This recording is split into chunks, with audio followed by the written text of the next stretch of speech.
How did we end up to send a mannequin in space? One day, Maximilian Canepa, the CEO of an historic silk weaver company from Italy, reached out to me on Instagram asking if it would be possible to send silk into space. At first, I found this idea a bit odd, but I did some digging and explored his photographic work, which includes striking brutalist sculpture made out of silk, with vibrant color and crazy shape. Inspired, I began sketching, exploring ideas, and finally making 3 different concept arts. I suggested to Max the idea of translating his work into a stratospheric ballet. So Max was really fascinated by the fact that we'll be able for the first time to experience the true color of the fabric, illuminated by pure light rays from the sun, unfiltered by the atmosphere. Exploring TARONI's website, I discovered a commitment to the Greenpeace Detox campaign, which aimed to eliminate the use of hazardous chemicals in the textile industry, to reduce water pollution and promote safer, more sustainable production practice, which resonate a lot with the Dorothy Project's philosophy and convinced me to start the production.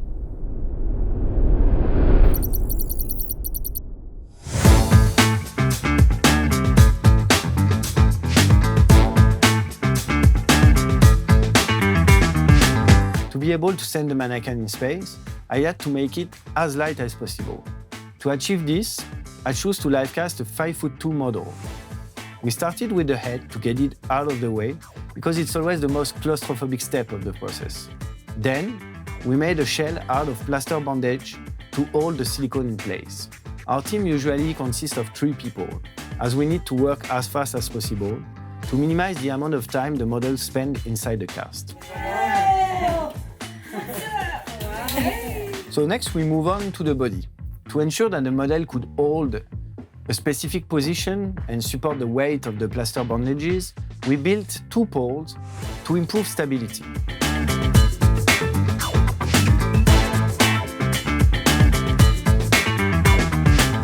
After removing the molds of the body and head, we pour plaster into them to create precise copy of the model's arms, legs, and head. We use those plaster copies to do a process called vacuum forming. This technique involves heating a plastic sheet until it's become pliable, and then we drop it over a mold to get a thin and super light shape of the model. The final mannequin was around 700 grams, perfect for a stratospheric flight.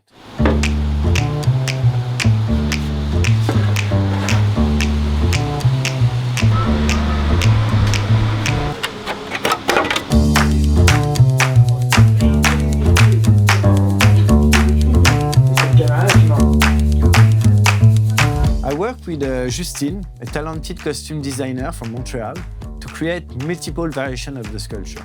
In total, we developed around 30 different designs. Max, working from Italy, reviews each iteration and provides us feedbacks every day. When we start a project like this, we can't predict exactly what part of the mannequin will be visible. It took us 2 weeks of research and development to find the perfect balance between the thickness of the fabric, the color, the shape of the sculpture, and to understand how the fabric will behave in the wind.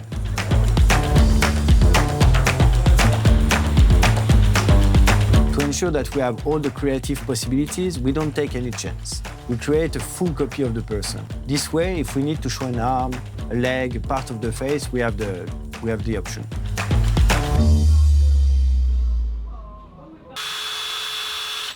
To carry the mannequin, I designed and built a custom rig out of carbon fiber rods, a very flexible and strong material. It's also very light. The rig consists of 3 parts: the mannequin, Dorothy, and the bridge that hold them together. Our module Dorothy is equipped with several cameras, batteries, electronics, and a tracking system. For the launch, Max traveled all the way from Italy to Montreal. He came to my place to see the mannequin, and it was great to finally meet him in person. He was genuinely impressed with Justine's work. But did you want it more or less details in the face? No, I think this is good. Yeah, it was we were looking at your pictures, and a lot of the design we liked, the fabrics was thicker, so it wasn't the same kind of outcome. Like we're doing something that's like hasn't not been done before. No. Like if you give it some more like space to work, like the fabric will work in the wind. Okay. And it'll, once the wind blows against the face, it'll like create like a more. We're gonna see the face more. Yeah. For now, the simulation is this, so we're gonna launch there. For each launch of Dorothy into the stratosphere, we usually head to the countryside. On launch day, we drove 2 hours north of Montreal to set up camp deep into the forest, far from civilization.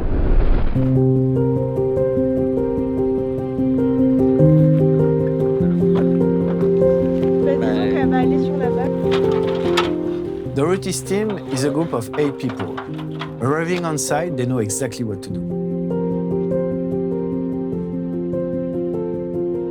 Justine was completing the final touch-up on the mannequin, while Max was there to oversee the look, making adjustments to every micro detail to ensure everything was perfect just before the launch. Trying to create a never-ending shape so that you don't really see any ends of the fabric, and this will create a better image, I guess. In the morning, we ran simulation to know precisely where the balloon would travel and where the module would land. To hit that target, we need to follow a really tight schedule.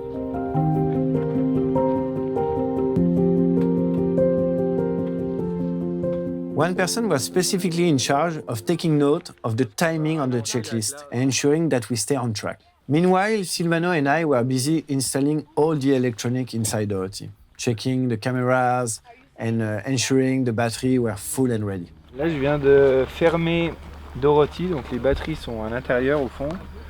Tous les câbles sont branchés sur les batteries. Le GPS est dans son gyroscope et il est allumé et il fonctionne. Et là, je viens de sceller Dorothy avec du silicone pour qu'elle soit étanche au cas où elle tombe dans un lac.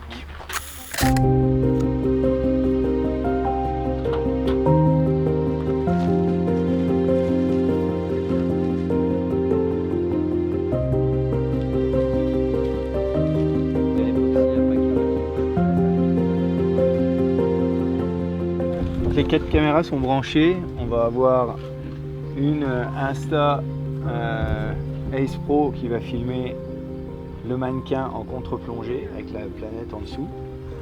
On a une Insta X4 360 qui va filmer le module et qui va filmer un peu tout. Et en dessous, on a une GoPro 11 qui va filmer plus un plan de face du mannequin avec autant de ciel que de terre. Et tout au bout, on a une Ace Pro 2 qui va filmer le paysage. Voilà. Après le balai rouge. Ouais, c'est ça, tourner à gauche après le balai rouge. Là, on déballe le parachute et le ballon.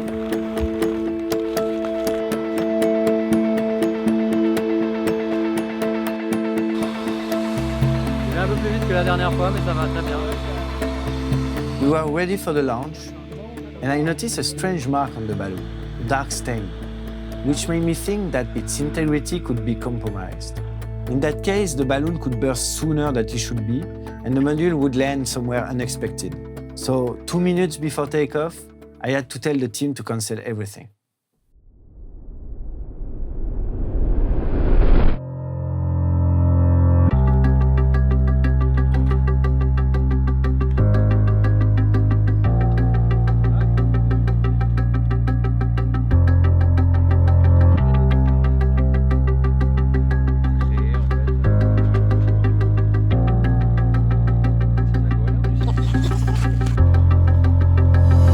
Later, we were ready to launch again, round 2. With everything ready, we were set for a second attempt. For round 2, we had to find a new site because the simulation wasn't the same from the previous week. We adapted and found the perfect location.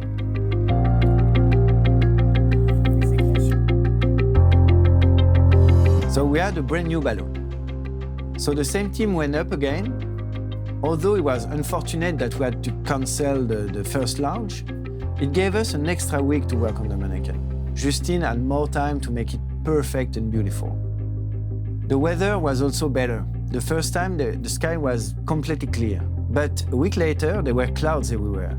And clouds are great because they add texture and provide like a sense of distance, making the image more interesting as you pass through them and fly above.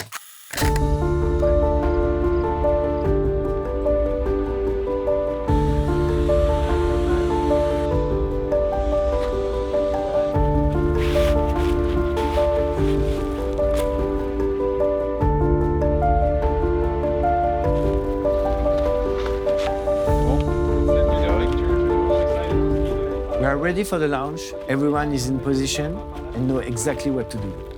Now, we just wait for the wind to come, and then we're off.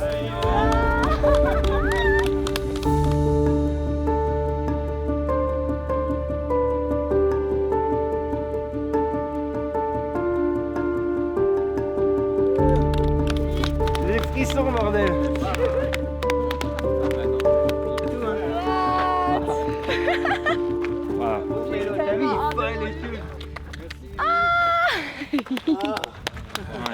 Merci les amis. J'en viens les câlins. Merci pour le coup de main. Fait que deuxième round, c'était la bonne. Cette fois-ci, le mannequin est parti. The flight was flawless. Dorothy followed precisely the simulated path, and we retrieved it at the expected spot.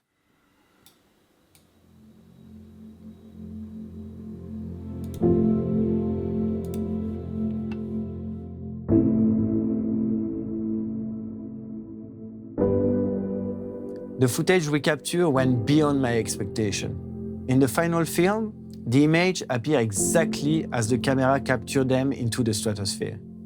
I did not adjust the color or the contrast. The only post-production treatment was to slowing down the footage and removing frame by frame the two wires holding the mannequin. Everything else is 100% real. I'm so glad that Max reached out to me. Thanks to his dream, I had the chance to create something really special and never seen before. I really think the journey of that piece of silk fabric from that small historic mill in Italy to outer space encapsulates the dual nature of human creativity. It shows how we can harmonize with nature by elevating its beauty and potential, yet also reveal how easily we can distance ourselves from its roots in pursuit of progress. In this paradox lies a profound challenge: to ensure that our creation remain not only inspired by nature, but also aligned with its preservation.